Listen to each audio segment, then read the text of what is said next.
Football Tailgate. It's Wednesday, February 18th, as we're recording this week's show. I'm Dan Watkins, joined as always by John McKechnie.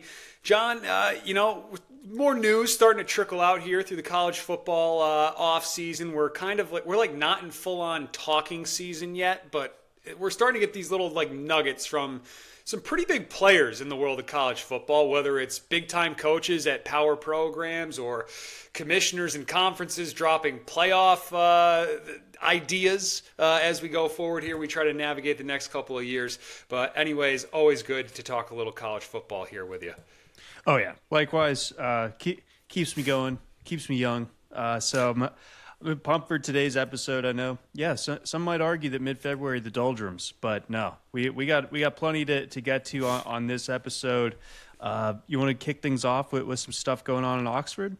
Yeah, absolutely. So the big news since we last talked to you guys was that the Ole Miss quarterback from last season, Trinidad Chambliss, one of the best stories in college football, he was granted an injunction, whatever that means. Basically what it means is a state court judge in Mississippi who, may or may not be a little biased with where they have some ties to what certain school. But anyways, they grant him an injunction. Trinidad Chambliss, as of now, on February 18th, year of our Lord 2026, is allowed to play college football in 2026. The whole thing has been going on for him trying to get that sixth year of eligibility because of a medical redshirt year in 2022 where he did not play at all for Ferris State. Anyways, as of now, he's going to be allowed to play. The NCAA, John, I believe they are going to appeal this again. But you're hearing everybody from Paul Feinbaum to Stephen A. Smith to many other people, and to, I think both of us are going to say the same thing. Stand down, NCAA. Let Trinidad Chambliss play. He's one of the most exciting players in college football. It is good for the sport to have him. And it's going to be a very good thing for the Ole Miss Rebels going into 2026 because there was a gigantic question mark at that quarterback position for the Rebs and whether or not Deuce Knight was going to be able to step in and take that role. But anyways, got to love this for Ole Miss going forward here. Yeah, huge decision. Ole Miss had been sitting there at 40-1, in the national championship odds just because of the relative uncertainty. The whole thing, I've long felt, and I feel like you're kind of in the same boat where it's this should be pretty open shut. Just give him the extra year of eligibility, but having to play it out in the courts, kind of turning it into a bit of a circus, a bit of all right, Trinidad, do the song and dance. Say that you were a small bean at Ferris State and you didn't know what was going on. You didn't know what the eligibility rules were. Just play that card, and this is all going to be just dandy for you. So the whole thing was kind of ridiculous, but it seems like at least right now it has reached a satisfying conclusion where we are going to see Trinidad out there yet again in an Ole Miss uniform, and like you said, that's absolutely massive for the Rebs.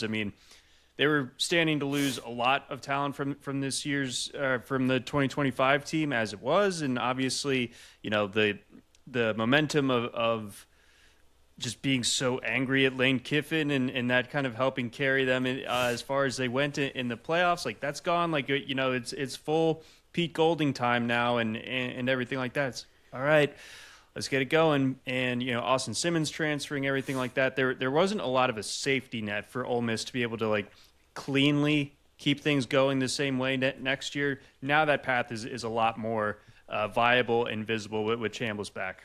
So before we dive into our Ole Miss spotlight here, that is the team we're going to talk about and go in depth on this week's show. We got to kind of go back to last week's, John, because, we did our quarterback rankings ahead of spring practice. And, last week when we recorded the show, Trinidad Chambliss was not eligible to play in 2026. Now that he is, where do you put Chambliss in your rankings? You gave us your top 5 a week ago. Does Chambliss slide right into that top 5? Is he just below? Is he at the top? Where do you put him heading into spring practices here for 2026?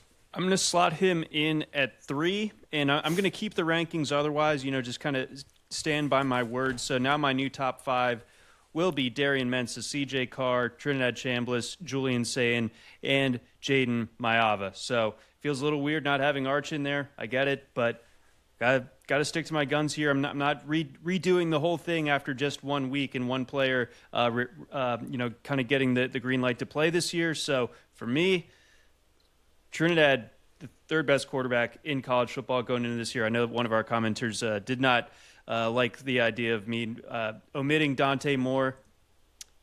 I don't care. Still not doing it for me. Yep. So for me, I'm putting Chambliss at 2.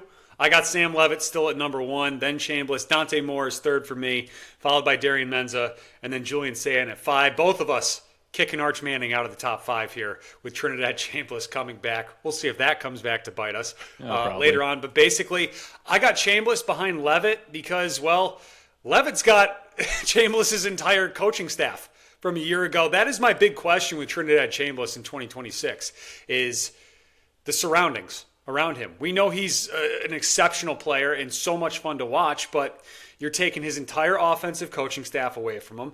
The offensive line for Ole Miss, I think, has got quite a few question marks going into this season.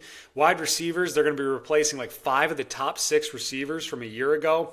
A couple of those guys, or at least one of them, went to LSU. So I just think what Sam Levitt's working with is far superior to what Chambliss has in 2026, as of now, on paper, ahead of the season. So that's why I got him at 2 behind Levitt. But those are the rest of the rankings there for me as well. Yeah, you got a lot of guys that are going to be no longer available for Chambliss. You know, Dazon Stribling, both the tight ends, and Daquan Wright and Luke Haas. I'm sure I'm missing some of the receivers. Caden Lee transferred out. Caden Lee transfers. So, a lot to replace, but I still think that Chambliss, especially with that year under his belt, he has a feel that was pretty obvious for the game. Like even in his first year as a starter at an SEC level, like he's gonna be so comfortable and confident back there that even with some kind of more developmental guys that he's gonna have to bring along with him in that passing game, I feel like he's primed to have such a mastery of the game for this level. I think it does help that he has that extra year of eligibility, having played so much football. He's going to be fine. Yeah, and it wouldn't surprise me if he's the number 1 Heisman ticket too in the month of August. Outside of probably Arch. Those are probably going to be the top 2 Heisman tickets, I'm guessing anyway, in the month of August. So thank you very much for watching, guys. If you're watching, been following along, make sure you do us a favor and hit that subscribe button. It's free, doesn't cost you anything, just helps John and I out as we try to build this show here throughout the offseason, and we get closer and closer to team previews and all that fun stuff heading into the season. But anyways, we are College Football Tailgate. You can find us at that handle, at College Football Tailgate on YouTube, Spotify, Apple Podcasts. We're on Twitter at CFB Tailgate 25, and of course you can follow us over on TikTok at CFB Tailgate, where there's just so much fun to be had in the comments and just a lot of rational comments that all the time.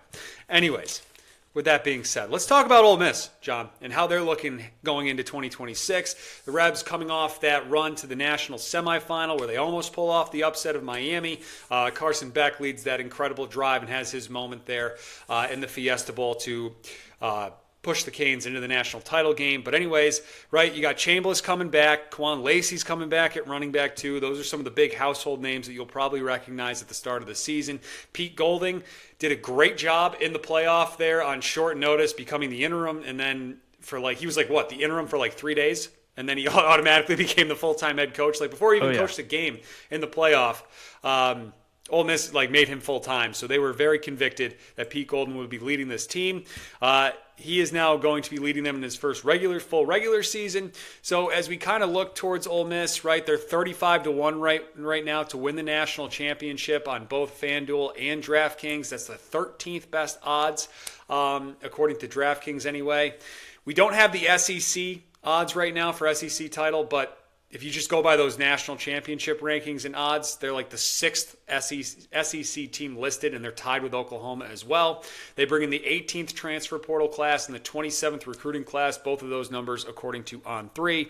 And, John, when I look at this team, right, I think on one hand, they probably have the best quarterback-running back duo in the country in Chambliss and Lacey, at least on paper, going into this season.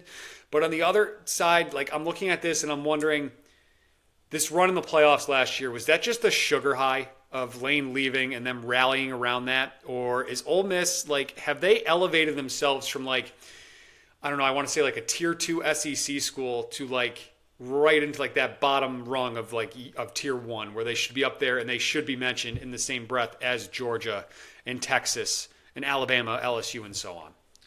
Yeah, I still think that we need a little bit more sustained success from this program, and this year will be a big test of that. Like, I think that as far as like year one / year zero coaching jobs, like this is a tricky spot for Pete Golding because it feels like Ole Miss, just because this isn't a historically great program, this could go sideways fairly quickly. And all of a sudden, like, Ole Miss is sort of like back to where they were, like, after Hugh Freeze left, and just kind of took some time for them to get back to relevancy. But again, in this era where you can have stuff like the Indiana story happen these last couple of years, you're never theoretically too far away from a national championship. You do wonder if last year's run to the semifinals, like, did that cost them everything? Like, was that like them pushing their chips fully to the middle of the table, and it's going to be hard to replicate even getting back to that, let alone topping it? I think so. I think that having one of the best quarterbacks in the country is going to give them a puncher's chance more often than not. I think that they could certainly knock off LSU when LSU comes to town in September. We talked about that game a little bit last week, but it is kind of overall a gauntlet for this Ole Miss team. I mean, you look at from like October onward, we'll see what Vanderbilt is, but you have Vandy up there. You got Mizzou. You got at Texas. You got Auburn. You got home against Georgia. And you got to go to OU in mid-November. I'd imagine that has a pretty decent chance of being a night game. So, like, I could see them making the playoff. I could also pretty easily see them going like 8-4. So, wide range of outcomes, I think, just because of all the overall wholesale change for this Ole Miss team. But again, larger point here is that with Trinidad, they're going to have a chance every single week. Yeah, no, I agree with you. And this is like a sneaky, tough schedule, as you were just talking about. I mean, look at that opening week. Neutral site game against Louisville in Nashville. That's not going to be easy by any means. You got that LSU game coming up a few weeks after that in week 3. And then right after that, they have back-to-back road games where they have to go to the Swamp, which we've seen weird things happen to Ole Miss in Gainesville in the past. And then they have to go to Vandy as well. You got Mizzou in there, Texas. Like, this is not easy whatsoever. And I do have some questions about Ole Miss. And my concerns, John, is, well, I was kind of talking about it when it comes to why I don't have Chambliss like automatically as my number one quarterback. The wide receiver room, right? They're losing 5 of their top 6 pass catchers from a year ago. Deuce Alexander, who was a 5-star freshman last year, he's now the number 1 guy. Jonte Cook is very interesting to me. He could be like the breakout star. This kid was a monster recruit out of high school. For those of you who are like recruiting sickos, like you might remember him a few years ago when he went to Texas. Then he transfers up to Syracuse. Now he goes down to Ole Miss. So that's a little interesting there. And then you also have some tampering allegations against Pete Golding that's swirling around in the background with all that stuff with Clemson that we talked about a few weeks ago and that linebacker. And then an entirely new just about coaching staff on the offensive side of the football too, right? Like they're not going to be running Lane Kiffin's offense. Charlie Weiss Jr. is gone too. And then anytime I see co-offensive coordinators, I immediately get my back up where I'm just like, this does not go all that well when you have co-OCs. So I don't know. Like, that's not an ideal situation to me. Yes, you have the talent and you have possibly one of the best quarterbacks in the country and a fantastic running back, but there's a lot of just external stuff where I'm just like, ooh, I could see this teeter, and like I think there's a world where Ole Miss is 7-5 next season with some of these games. Man, yeah, I think that's definitely fair. Again, you lose so much from last year's team, but both roster and coaching staff wise. You got the schedule. You have altogether a pretty inexperienced head coach in his own right. I know he obviously comported himself well in the college football playoff. Like he wasn't like making decisions that lost them the game against Miami or anything like that. So yeah, I'd say Ole Miss is back to being like a volatile live wire of a team. Like I'm not necessarily expecting greatness from them this year. I could certainly see it. I'm not expecting a dumpster fire, but I could see that as well. So, yeah, they are back to being kind of like a wide range of outcomes team. Again, for year one and for Pete Golding, that this is going to be a very important year for kind of establishing what the post-Lane reconstruction of Ole Miss looks like. Yeah, absolutely, and I like the way you put it a few weeks or a few minutes ago. We're just like Ole Miss is a program where they have years where they push their chips into the middle, and then other years where they are a little more conservative, I guess. And we'll see what this season brings, because two of those first three, I mean, they could be 1-2, they could be 3-0, like there could be any mix, right? And I know that's not that crazy of a take, but with that opening month of September, it is, you got some tough ones in there between that Louisville neutral site game, LSU and Lane coming back to town at Florida too. Like that's a tough opening. It really is, and there's not a whole lot in the way of like soft stretches. Like as far as like the full scope of their non-con, that non-cupcake division and their SEC haul, like even Auburn could be a little bit tough. It's not like they're getting, to beat up on Arkansas and Kentucky and schools like that. Like pretty much everyone that they face. And then Miss State is obviously just going to play with a level of hatred in their hearts that makes that game, interesting nonetheless. Thanksgiving weekend. So, yeah, it's pretty much every step of the way, except for Charlotte in September and Wofford in November. This is going to be a bit of a battle here. Absolutely. So, it's moving on here. Another interesting little thing going on in the SEC. Well, Mike Elko, the head coach of Texas A&M, he did an interview with On3's J.D. Pickle on his show, where they were talking about, well, everything going on in college football right now. And Mike Elko he's made some comments here that I think have really just kind of reverberated throughout the space and on Twitter and all. And it's like a headline catcher, right? Where Mike Elko says that someone needs to be put in charge of college football. And I can read you the exact quote here. Quote, put somebody in charge. It's a $1.2 billion industry with not a singular voice in charge of it making decisions for the betterment of college football. And I think until we get that, we're going to continue to flounder with some of those areas. What's best for the SEC isn't always what's best for the other conferences. And what's best for the other conferences isn't always best for the SEC. I love these comments from Mike Elko. I'm hoping we're going to get more coaches speaking out. I mean, I think we are already starting to see that with just the system is just totally broken right now, and we're navigating through these uncharted waters, and we have proposals for everything just being thrown out here. We got the Big Ten's 2014 playoff proposal, which is back, and we'll get to that in a few minutes. The SEC says, no, we're capping it at 16. The ACC and the Big 12, meanwhile, are standing there basically with their hands tied behind their back because they have no power whatsoever. But I do think a central voice and getting people to agree on who that voice is going to be, I think, is going to be the next big thing here. But just, it's needed. College football needs a commissioner. It's basically a professional sport at this point. I know there are a lot of people that are just like, well, I don't want college football to become the NFL. Well, college football is not what it used to be. It's not fully the NFL, but they need someone who can go to bat for college football so they don't just keep getting trampled on by the NFL with the schedule and all that kind of stuff, and why we're playing the national championship game on a Monday night in late January next year, and why we're having semifinal games on Thursdays and Fridays, and why we're avoiding New Year's Eve next year because college football needs someone that can go to bat for them and make these decisions and speak up. And I don't know who that is. I mean, the name that immediately comes to mind is Nick Saban. He could be the first, at least to lay the groundwork of what the commissioner should do. But they need someone who can fix this schedule, fix bowl season, and so on, and just have the best interests of college football as a whole in mind. I love the idea.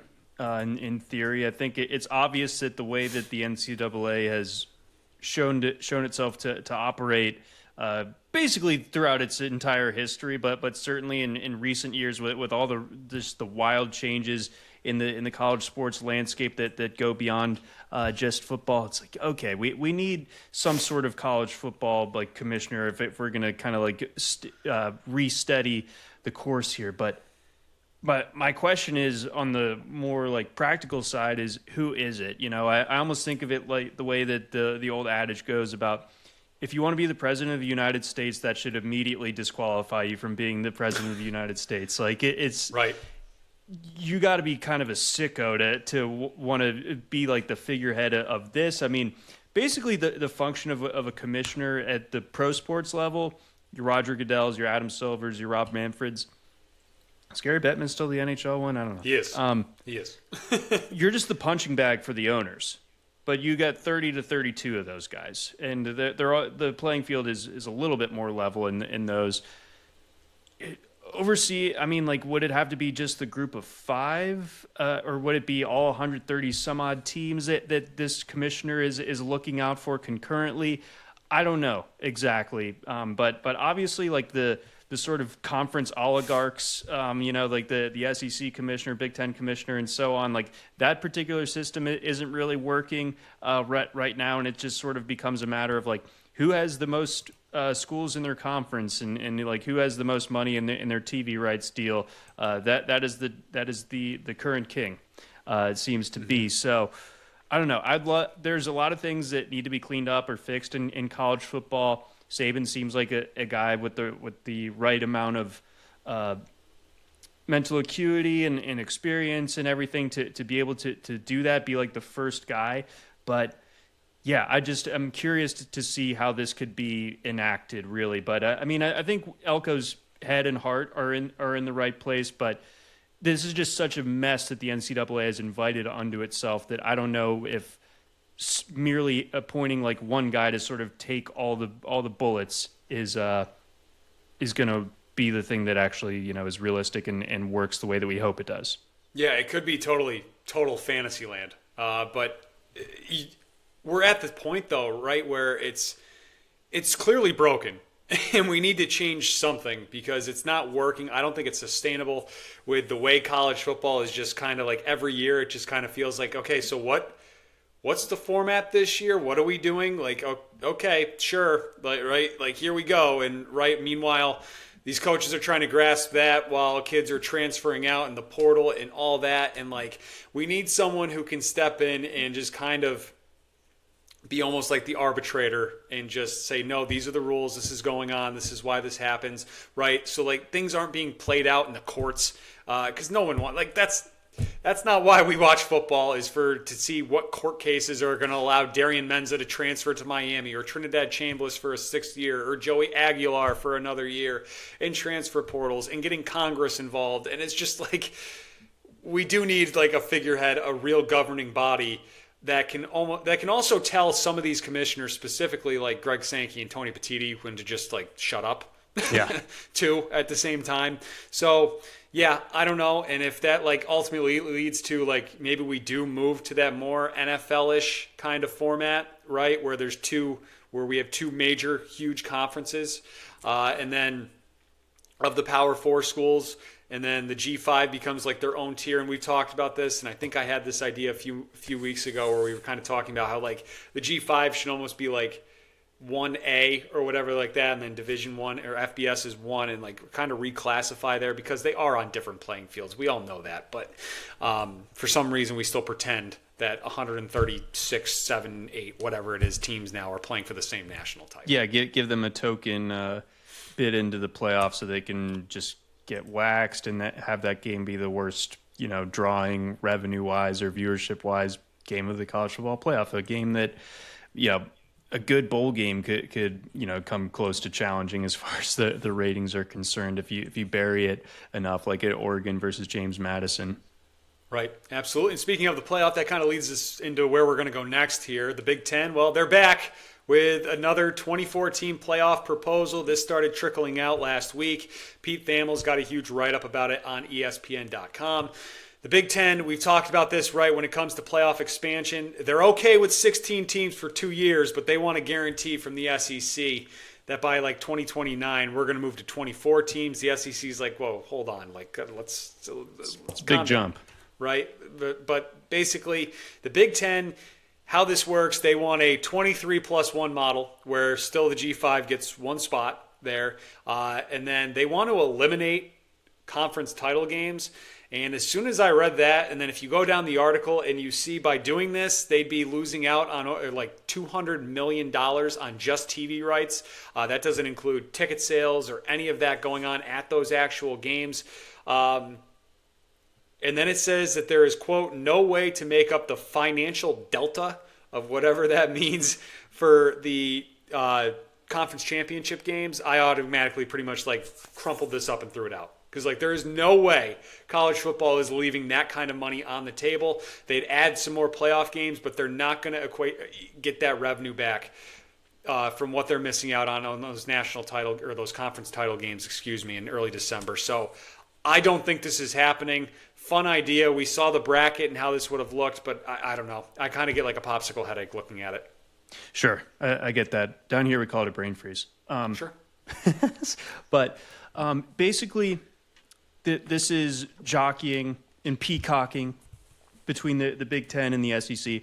They want to be, each of those conferences want to be the ones that get credit for changing or expanding the playoff. And basically the idea with the SEC's 16-team model is the sticking point is when it comes to that financial delta that you mentioned, ESPN gets up to gets full rights for up to 14 teams in the playoff. So in reality, this would only be 2 additional games that are like up for bidding, as it were, to air. And again, that's not 2 games in the playoff are not going to make up $250+ million or whatever, like what would be left on the table by getting rid of the conference championships. Therefore, you need to add a ton more games. That's why the Big Ten would be proposing the 24-team model. And the way that the Big Ten views this, it seems like they really don't care about conference championships. And maybe I'm being sentimental and whimsical or what have you, or soft.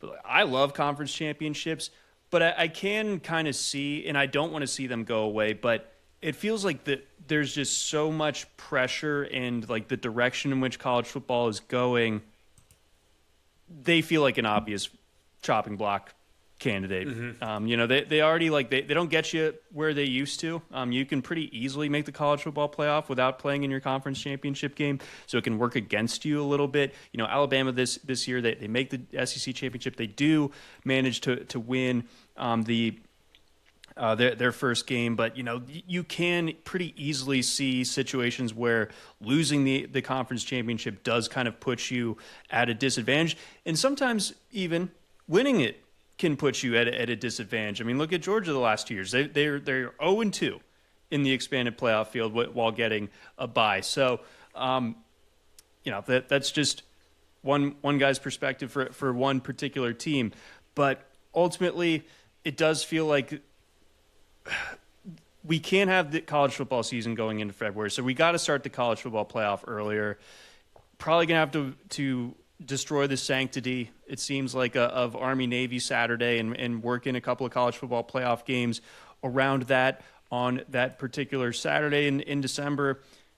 Maybe started earlier, who knows, but it feels like that is the big sticking point. I personally did not know that conference championships in this day and age generated that type of revenue where it was, like $200 million just on TV alone, but that's the kind of situation that I guess we're looking at. All I got to say, or my closing remark is, I remember when college football had the best regular season, a uniquely great regular season. I will miss those days fondly. Yeah. As long as there is that $200 million price tag, though, like conference championship weekend isn't going anywhere until they figure out how to make up that money. Now, it might take until the current TV rights expire, but I don't know what's going to prevent ESPN, Fox, and all the networks from throwing cash for, these are still raking in money. People still watch these games. Whether or not you think that they mean as much as they used to, they're not going anywhere, basically, as long as there's still that big-time money implication with these things. Yeah, I mean, I do think we're going to get, it might go from Army-Navy getting its own Saturday to Army-Navy gets its own window on that Saturday, right? Yeah. Like maybe we just play playoff games up until we play leave them 3:30 or whatever it is. I still kind of like, and I've kind of talked myself into this more, moving Army-Navy to week 0 and having that be the official kickoff of college football season, right, where we celebrate like it's America's game and football's back. Have Army-Navy at the end of summer to get things going and have that, kind of get things, kick things off. Or maybe even like Labor Day night, I think would be a fun one too. Instead of having like, it's always some weird ACC game, I feel like. On that, whether it was Belichick in North Carolina getting boat raced by TCU this year, or Clemson going into Duke and losing, or I don't know why, just to go down nostalgia road. For some reason, John, when I think Labor Day night kickoff, I think of a game in like, 2009, 2010. It was like Boise State, Virginia Tech. And Boise State had those like, they debuted, they both had like crazy uniforms that night, right? Yeah, and like they had like these chrome helmets and stuff like that. And I'm dating myself close to 20 years now, but that, like, when I think Labor Day night kickoff, that for some reason is still like the game that comes to my mind. I think that right after was Kellen Moore in that game? Was that like Kellen Moore versus like Marcus Vick? He would have been there. I forget if Vick would have been gone by then, and then Kellen Moore in another ridiculous uniform game beat Georgia at the Georgia Dome, where Georgia dressed up like Power Rangers for some reason to start the 2011 season. And Labor Day, I think just 2 days later that year, Maryland had the famous like Maryland flag like split down the middle uniforms when they played against Miami. So that's a lovely walk down memory lane there. But I would not be opposed to Army and Navy getting in that particular mix. I think there is something great about seeing it all cold and it's like a total slobber knocker of a game. No one's going to disagree with that, but clearly some things are going to have to move around, and it's hard to have like a completely set aside Saturday with like the onus, the impetus to get more playoff games. Yeah, absolutely. I mean, something's got to give, basically. Like, we can't live in that perfect college football utopia where everything works, because you also have, as we've talked about, the NFL lurking, and as you get to the middle of December, the NFL is starting to take and take and take. Yeah. And there's no one pushing back on that either. So something's got to give for this going forward here. So that remains to be seen. I still feel like with that big, hefty price tag attached to Championship Saturday that we're not going to see that go away anytime soon, but we'll see what happens here as these sides continue to negotiate and whether or not the SEC wants this or not. All right, so as we continue to move on here, make sure you're subscribed to the channel if you're still watching. Thank you very much, guys. Just hit that subscribe button. College Football Tailgate. We'll be with you at least once, if not twice a week here throughout the offseason as we keep going forward here. But John has a little fun idea, since we love doing rankings this time of year. John, I'll just let you take it away. What do you want to do here as we continue on with the show? Let's see. So I think everyone knows that hot seat coaches is great fodder. We got a long off season though. We're going to save that, for a little bit. I got some like sneaky hot seats, some seats that are warmer than room temp. And I think if the season goes a certain way, they could be hot seat candidates.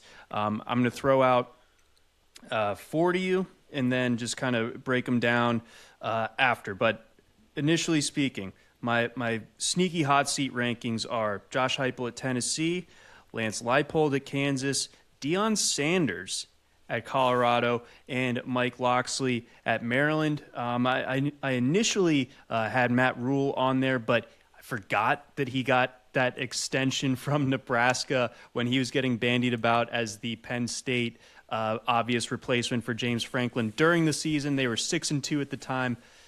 Rayola gets hurt, Rayola leaves, so it didn't work out that way, but basically Rule is not going anywhere anytime soon. But Heupel, the contract goes through 2030, and he's going to have to get, sort of like what I was saying about Norvell last week or 2 weeks ago, he'll have to get 75% of the remaining contract if he gets fired before mid-December of 2027, so basically right around when the CFP starts. But obviously, this past year didn't go well. I think that there was a lot of pushing their chips to the table when it came to Nico Yamaleava.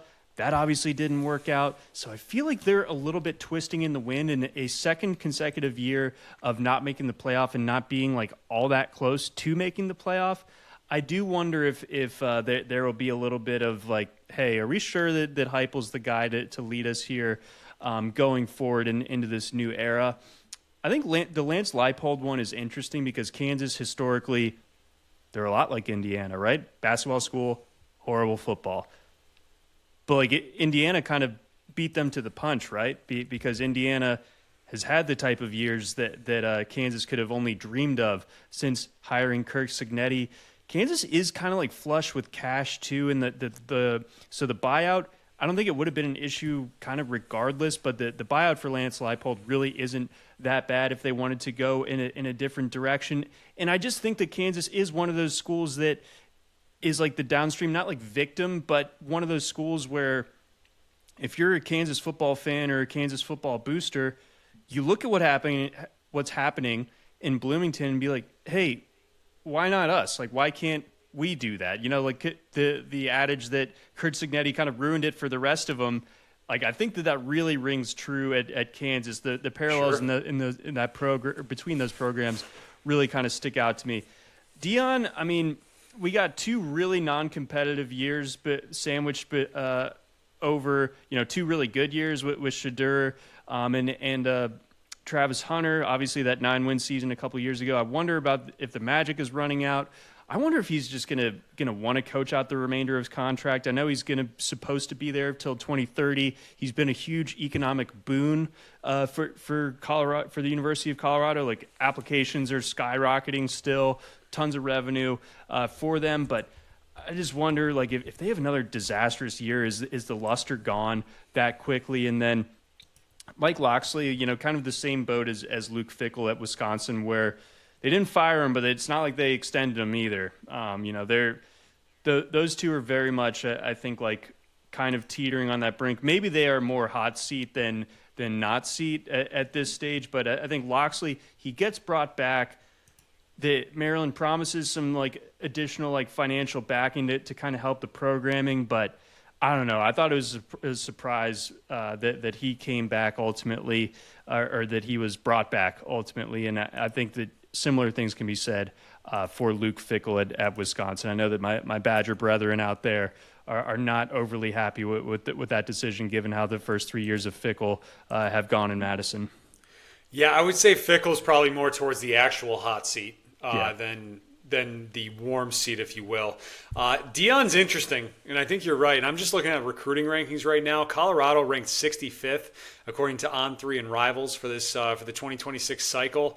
They dropped 30 spots from 2025, which that's not good. Like Dion's supposed to be able to bring in a bunch of recruits and stuff like that. And if like the on-field success isn't looking good, and now you're like once again falling back into that like lower half of recruiting rankings and all that kind of stuff, I wonder how much longer that marriage is going to last. I do think that's a really good one to bring up. Heupel's interesting. I don't know. I feel like they love him so much, but I mean, I guess I could see it, right, if things do go south quickly in Knoxville. I want to throw two more out at you, and it's two guys we have talked about here in the past few weeks. What about Sark?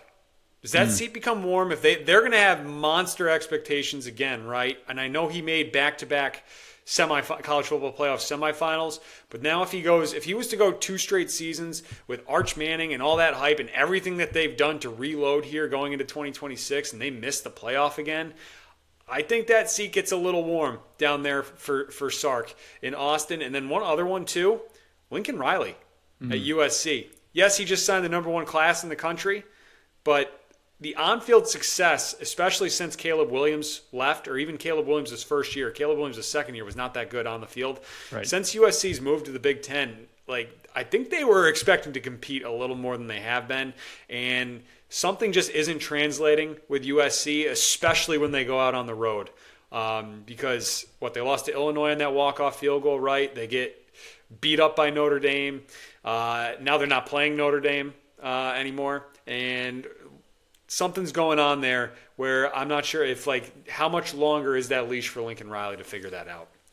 Yeah, I'm wondering the same too. I think he bought himself some cachet And I think the expectations aren't quite like I know that there's that frustration there with Lincoln Riley having not even sniffed the expanded college football playoff just yet, or the regular one. Even with Caleb Williams winning the Heisman there at USC. But I think that like this class and having Jaden Maiava back, like I think that if they can just make the CFP, it's all honky dory. Now, if they don't, or if they're not even close, then maybe it becomes a different discussion. But I'm choosing to believe in this USC team, and I think that relatively speaking, it's an achievable target for them to hit. Whereas in Texas's case, I don't doubt that they can win a national championship, but like that is kind of the expectation now, Sure. right? Like you missed the CFP this past year. Like you're such a great point on the Arch thing, where it's like their whole identity is rooted in Arch Manning. Like they did everything they could to get like the most famous high school recruit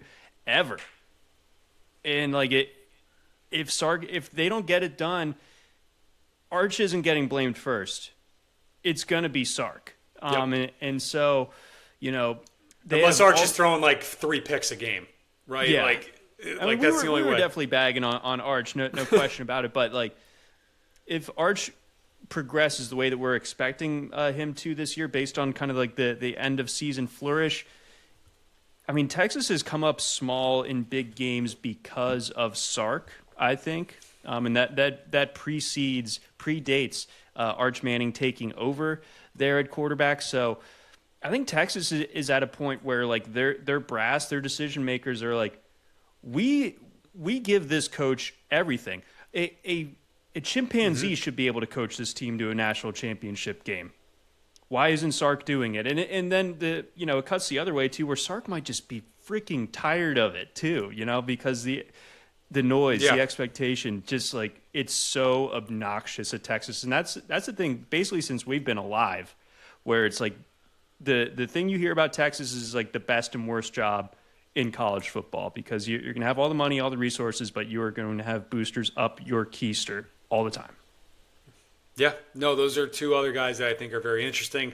And then just to quickly tie a bow in this with like the real hot seat guys, Mike Norvell should be number 1, but Florida State might not have the money to buy him out. That's always interesting. And then the other one too, when I think hot seat going to 2026, Dave Aranda is at the top of my list at Baylor, because it's been a disaster, and it's been a disaster defensively, which is not something you were expecting with Aranda there as the head coach. No, it's really not, and it's funny. My buddy that was actually replying to one of our tweets from the show was talking about DJ Lagway. He's a Florida fan, and he's like, it's kind of crazy how Lagway is just sort of thrown into these situations where he has to save these coaches that are so close to getting fired. Like he had to save Napier this past year, couldn't do it. Has to save Aranda this year. We'll see if he can. Yeah, I would probably go towards no. I don't know. Maybe we should start calling DJ Lagway like the Grim Reaper or something like that. Yeah. He's just he's walking down the hall. Right? Like that's how you know like your job is about to no longer be your job. Anyways. That's right. One other thing here, you threw this at the bottom of our rundown. I've only seen the headline, but what's going on with the IMG Academy and the cartels? Okay, so I'm not totally sure. I'm not even sure if we need to include this in the show or not, because when I do my little Google News search, it's not like the most reputable news sources are running with this. Hoodline. No, we got New York Times now, though. Okay, we got it? Okay. Yep. All right, so, but basically the idea is that IMG Academy, which is a school that's not really a school, it's like an athletic training facility for people who aren't college age just yet. Insanely flush with cash, always has been. Bradenton, Florida.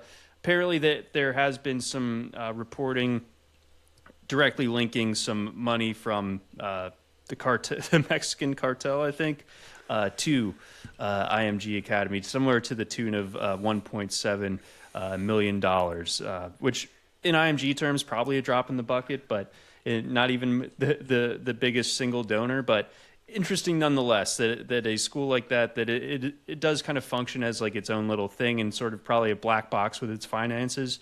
Get a little glimpse in there and what and how the sausage is made. Very interesting. Yeah, so this is on The Athletic. They have taken down the paywall for this story, so you can go read it. Oh, hell yeah. IMG to pay $1.72 million fine for accepting tuition payment from parents tied to Mexican cartel. Yeah, this comes from the Treasury Department. So on 89 occasions, IMG accepted tuition, lodging, and other payments from the students' parents from 2019 to 2015, a violation of the Foreign Narcotics Kingpin Designation Act.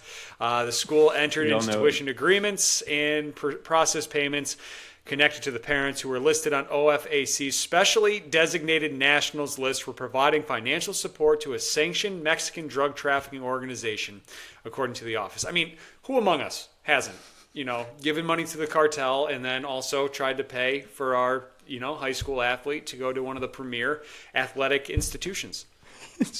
Yeah, through ill-gotten gains. That's so awesome. And apologies for my Google search results page pointing me in the wrong direction, but thanks for pulling that out of the fire and finding something from the Athletic to give this a little bit more credence. All good. And then at the very end of the article, IMG said in its statement, quote, "Upon becoming aware of their status, we disclosed the matter to OFAC and fully cooperated with its investigation. Since that isolated incident, extensive measures have been taken by IMG Academy to implement a comprehensive sanctions compliance program."